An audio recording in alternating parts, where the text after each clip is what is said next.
So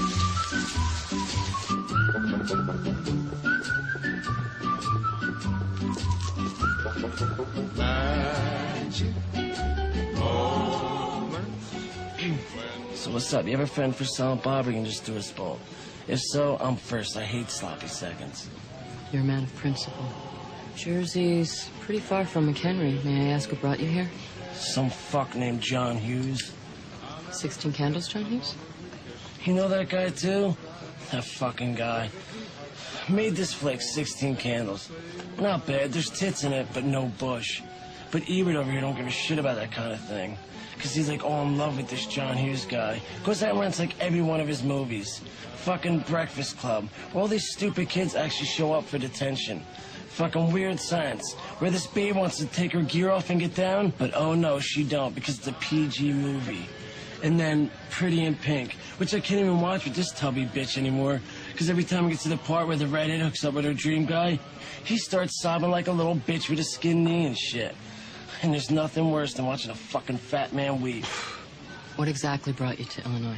See, all these movies take place in this small town called Sherman, Illinois, where all the honeys are top shelf, but all the dudes are whiny pussies. Except for Judd Nelson, he was fucking harsh. But best of all, there was no one dealing, man.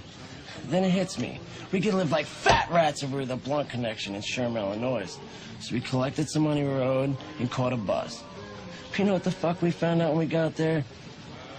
There is no Sherman, Illinois. Movies are fucking bullshit.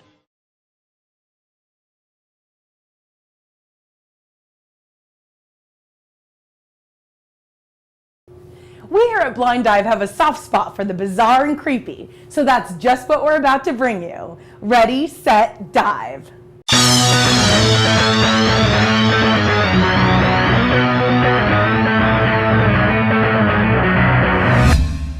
Charles Manson, the epitome of the American psycho.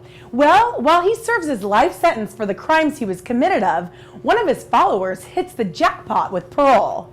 Let's take you back to September 5th, 1975. A woman named Lynette Fromm, Squeaky for short, saunters down Sacramento Capitol Park dressed in a nun-like red robe. The difference between her and a nun? The Colt 45 she was hiding. Now, as Squeaky saunters along, President Ford just happens to be in the same area as she is. What a coincidence, right? Fromm points the gun at President Gerald Ford, which is loaded with 4 rounds, and was immediately restrained by Ford's Secret Service agents, cuffed and taken to wherever the Secret Service take you when you do stupid things. According to Fromm, she was there to plead with the president about the California redwoods. She claims that she didn't load the firing chamber on purpose, but nonetheless was still charged with the attempted assassination of President Gerald Ford. Lynette, at the age of 60, gets to walk free from the Federal Medical Center at Carswell, Texas. But at least President Ford led a long life until he died in 2006 at the age of 93.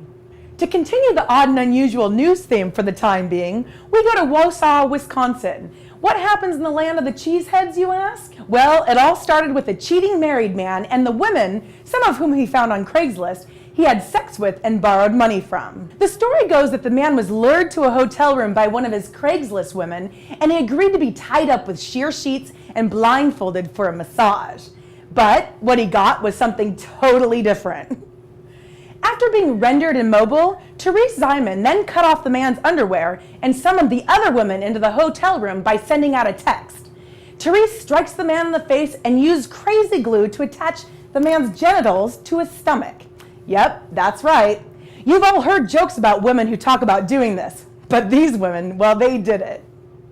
When he started screaming, the women ran out in fear that he would somehow get loose and go after them. But they made sure to take his cell phone and wallet with them, of course. He then got free by chewing through the bindings and went outside and borrowed the motel owner's phone to call the police. Wendy Sewell, Therese Zyman, Michelle Bellevue, and the man's wife, Tracy Hood Davis, are charged with being party to false imprisonment, which is also a felony. Zeman also is charged with 4th-degree sexual assault. They can face up to 6 years in jail.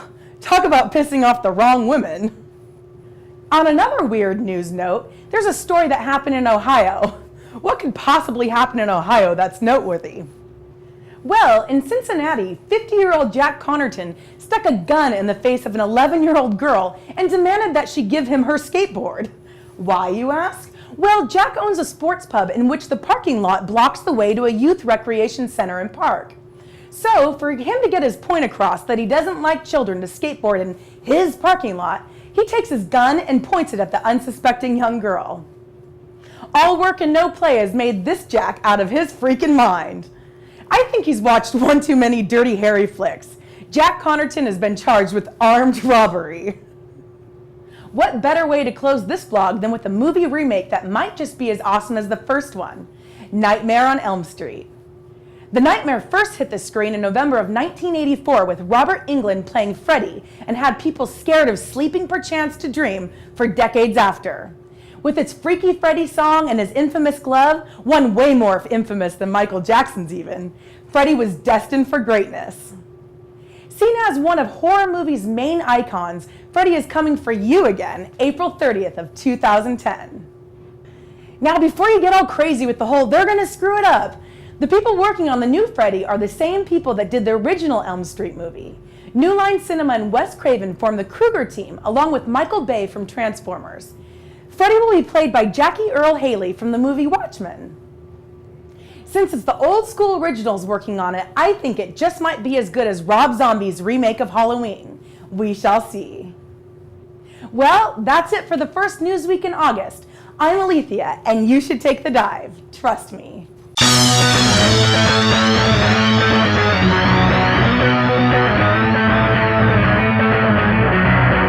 Yep, that's right. You've all heard jokes about women who talk about doing this, but these women, well, they did it. When he started I seemed way too happy about that. Well, they did it.